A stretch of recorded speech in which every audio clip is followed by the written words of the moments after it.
मैं भारत को भारतीयता की मान्यता के आधार पर फिर से खड़ा करना चाहता हूं, उस काम में लगा हूं। 20 सूत्र लिखे हैं कि भोजन पचेगा तो क्या होगा और भोजन सड़ेगा तो क्या होगा। मैं सड़ने वाले हिस्से की बात कर लेता हूं।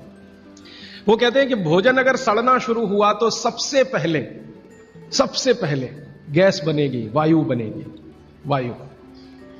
वायु, और ये वायु आपकी जिंदगी हराम कर देगी। लेकिन आज के जो सूत्र हैं वो जिंदगी का फंक्शनल हिस्सा है। आप जानते हैं कि कोई भी सिद्धांत होता है उसका एक हाइपोथेसिस होता है और उसका एक फंक्शनल पार्ट होता है। तो आज से जो शुरू हो रहा है वो फंक्शनल पार्ट है। इस फंक्शनल पार्ट में सबसे पहला सूत्र बागभट्ट जी का। बागभट्ट जी के लिए उनके 7000 सूत्र सभी महत्व के हैं, सभी महत्व के। उन 7000 में से मैंने कुछ चुनकर निकाले हैं जो मुझे लगता है 2007 के हिसाब से बहुत महत्व के हैं।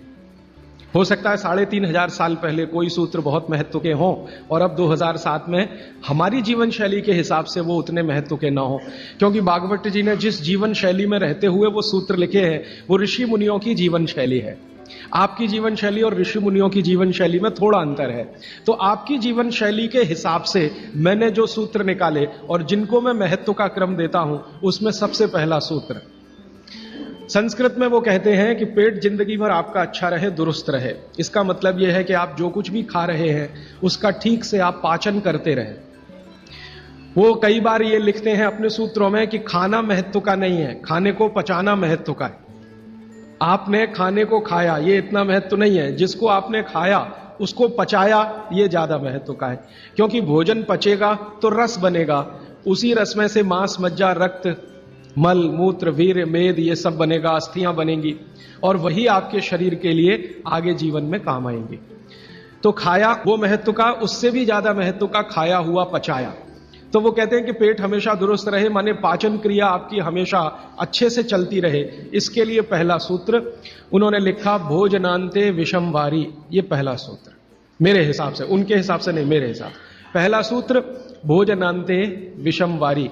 इसका सीधा सा अर्थ है भोजन के अंत में पानी पीना विष पीने के बराबर है।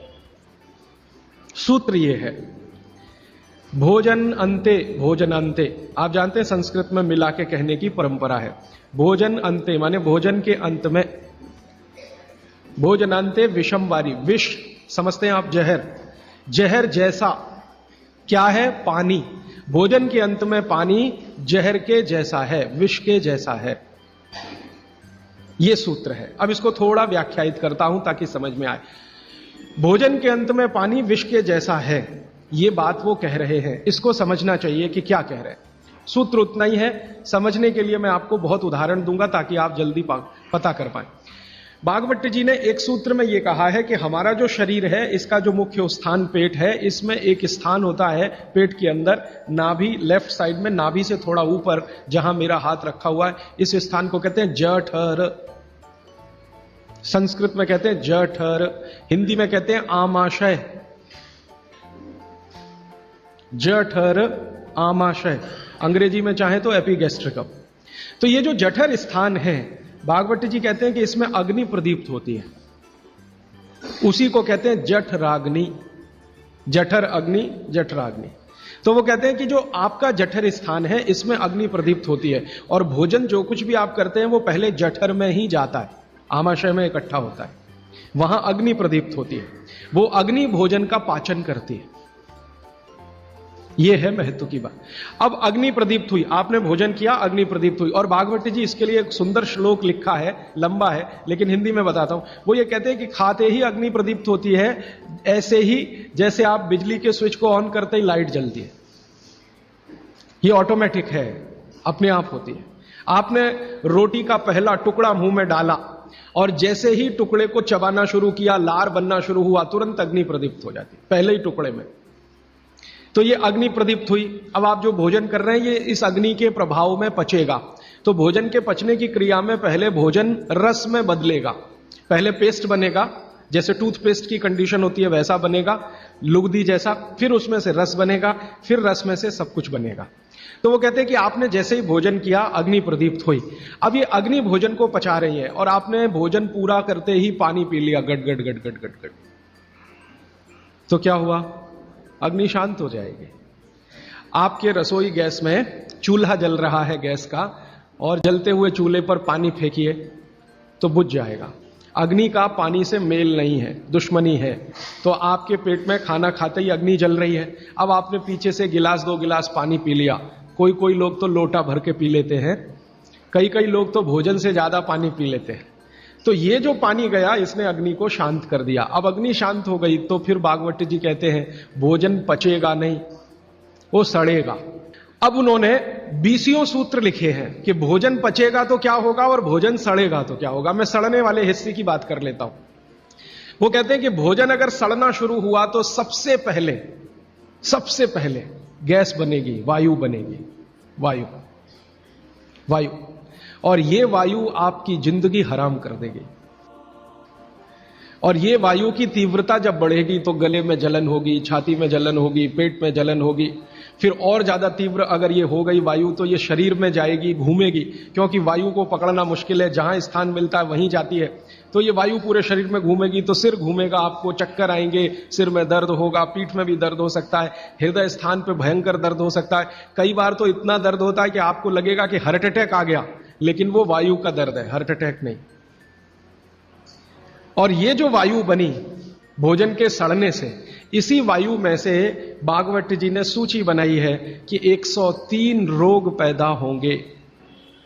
103। सबसे पहला रोग है उसमें एसिडिटी, हाइपर एसिडिटी। ज्यादा दिन अगर आपने ये चक्कर चलाया पानी पीने का तो अल्सर, पेप्टिक अल्सर, और ज्यादा दिन चक्कर चलाया तो बवासीर, मूढ़व्याध, भगंदर, ये सब रोगों की सूची है। और अंत का एक रोग है कैंसर, कर्क रोग। 103वें नंबर पर उन्होंने लिखा है कर्क रोग। माने एसिडिटी से शुरू होकर आप कैंसर तक की यात्रा कर सकते हैं। तो वो ये कह रहे हैं कि जिस काम से वायु पैदा हो और वो वायु आपके सड़े हुए भोजन में से निकले, और बाद में भागवती जी कहते हैं, वो भी बता देता हूं, वो दूर का सूत्र है लेकिन यहीं पे ले आता हूं उसको, कि आपका जो भोजन सड़ेगा, इसको ध्यान से सुनिएगा, तभी भोजन में से, भागवती जी के शब्द दूसरे हैं, मैं आज के शब्द इस्तेमाल कर रहा हूं, तभी कोलेस्ट्रॉल बनेगा। सड़े हुए भोजन का ही बाई प्रोडक्ट है कोलेस्ट्रॉल। अगर भोजन का पाचन हुआ तो कोलेस्ट्रॉल शून्य रहता है, वो कोलेस्ट्रॉल जो आपको हानि पहुंचाता है। आप जानते हैं शरीर में 2 तरह का कोलेस्ट्रॉल है, एक गुड और एक बैड। अच्छा कोलेस्ट्रॉल माने HDL, हाई डेंसिटी लिपोप्रोटीन। खराब कोलेस्ट्रॉल माने LDL और उसका छोटा भाई VLDL, very low density lipoprotein. तो भागवती जी कहते हैं कि ये जो खराब कोलेस्ट्रॉल है वो रक्त में तभी आता है जब भोजन पेट में सड़ता है। इसका माने जिनको कोलेस्ट्रॉल बढ़ रहा है या बढ़ा हुआ है वो ध्यान दें, उनको भोजन पच नहीं रहा, उनका भोजन सड़ रहा है। तो कोलेस्ट्रॉल बढ़ेगा तो हार्ट अटैक भी आएगा, कोलेस्ट्रॉल बढ़ेगा तो घुटने भी जड़ हो जाएंगे, सारी संधियां आपकी एकदम कड़क हो जाएंगी, आपको चलना फिरना मुश्किल हो जाएगा, 10 कदम चलना मुश्किल हो जाएगा। तो वो ये कहते हैं कि जब 103 बीमारियां एक छोटी गलती से आती हों तो वो गलती कभी करना नहीं, माने भोजन के बाद कभी पानी पीना नहीं। और 1-2 चीजें हैं इसी क्रम में कि किसके साथ क्या खाएं, किसके साथ क्या नहीं खाएं। घर में कभी भी आप कोई ऐसी चीज बनाएं जो तासीर में गर्म है, उसके साथ ठंडी चीज कोई ना हो।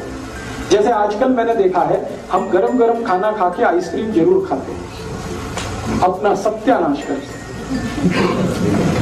और ये सत्यानाश कैसे होता है? कोई आपको शादी में बुलाता है इनविटेशन देके कि आइए और हमारे यहाँ गरम डिनर खा के आइसक्रीम खा के मर के जाइए, और एक नहीं खाइए, डबल खाइए। और मैंने तो पंजाब में ऐसे भी महान महान लोग देखे हैं कि आइसक्रीम में गरम रसगुल्ला डाल के खाते हैं। महामूर्ख लोग, पता नहीं कहां से आए। गरम गरम रसगुल्ला एकदम ठंडे आइसक्रीम में डाल के खाते। फिर पूछो भाई क्या कर रहे हो, तो कहते टेस्ट है जी। शरीर का देखना है कि नहीं, ये है कि टेस्ट का देखना है। तो आप कहीं भी डिनर में जाइए, मैं ये नहीं कहता डिनर में मजे, जरूर जाइए, लेकिन ध्यान रखिए कि अगर डिनर गरम गरम आपने खा लिया है तो ठंडी आइसक्रीम मत खाइए। और कई लोग पंजाब में ऐसे हैं, याद ही नहीं रखते, अभी चाय पी अभी आइसक्रीम खा ले। हाँ, उनको बिल्कुल 1 मिनट नहीं लगता, चाय पी के निकले कहीं आइसक्रीम खा के आ गए, आइसक्रीम खा के आ गए, इधर चाय पी ली या इधर कॉफी पी ली। तो चाय और कॉफी दोनों गर्म है और आइसक्रीम बहुत ठंडी है, इनका कॉम्बिनेशन नहीं है, बहुत तकलीफ होती है शरीर को। कितनी देर बाद खाओ खाने को? 1 घंटा कम से कम।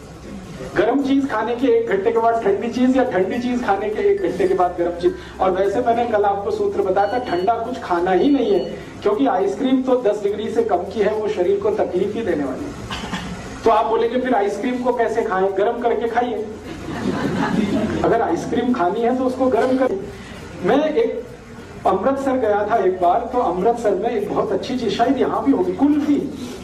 ये जो कुल्फी है इसको थोड़ा गर्म करके खा लीजिए, आइसक्रीम से बेटर है, 1000 टाइम्स बेटर है। क्यों? हाँ, रबड़ी खाइए ना, तो कुल्फी वो शायद रबड़ी की ही बनाई, खूब दूध गर्म करके रबड़ी जैसा हो जाता, फिर कुल्फी जमाते। तो कुल्फी को थोड़ा गर्म करेंगे तो वो रबड़ी जैसा ही हो जाता, वो खाने लायक है। माइक्रोवेव में कर सकते हैं? माइक्रोवेव से अच्छा है गैस का चूल्हा। तो आप जो है रबड़ी खाइए, आइसक्रीम छोड़ दीजिए, कुल्फी पे आ जाइए और कुल्फी को हल्का गर्म करके खाइए, वो आपके लिए बहुत मुफीद है। कारण एक ही है कि आइसक्रीम में जितने केमिकल्स हैं कुल्फी में एक भी नहीं। कुल्फी में दूध ही दूध है, वो भी अच्छे से गर्म किया हुआ है, बस उसको ज्यादा ठंडा कर दिया तो वो जम गया है। आप उसका ठंडापन निकाल के खा लीजिए, करके खा सकते हैं। हाँ। और नहीं तो एक आखिरी ऑप्शन बताता हूँ, खाना ही है आपको, तो मेरा ये कहना है कि उसको सलीके से खाइए। जैसे आप कुल्फी खा रहे हैं ना, तो उसका तरीका ये है कि पहले उसको मुंह में रखिए, थोड़ी देर कुल्फी का टुकड़ा काट के मुंह में रखिए और उसको घुमाइए, तो जो लार है वो उसको अपने आप गर्म कर देगी। जब हल्की गर्म हो जाए फिर अंदर ले जाए। ये लास्ट ऑप्शन है। जब खानी ही है तो मेरी बात तो मानिए, उसको गर्म करके खाइए। खानी ही है तो थोड़ी देर मुंह में रखिए, उसको घुमाइए, थोड़ी लार से वो गर्म हो जाएगी, फिर आप